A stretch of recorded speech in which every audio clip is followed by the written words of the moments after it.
Hi guys, இன்னைக்கு பார்த்தீங்கன்னா ஒரு vlog தான். ஸோ அதுக்கு வந்து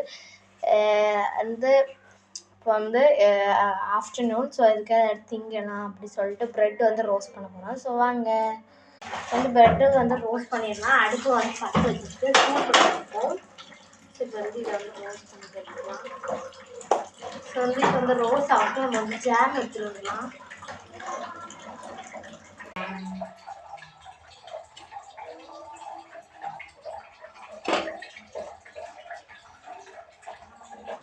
வந்து ஜாமே எடுத்துட்டோம். ஸோ நல்லா ரோஸ் ஆகிட்டுருக்கு. இப்போது ஒரு பட்டே பெருசாக இருக்கனால ஒரு பட்டிலையே வந்து தடவிட்டு ஃபஸ்ட்டு இதை வந்து மடக்கிட்டு சாப்பிடுவோம். பார்த்திங்கன்னா தெரியும், அந்த கேப்லேயே வந்து அந்த ஜாம் இருக்கணும்.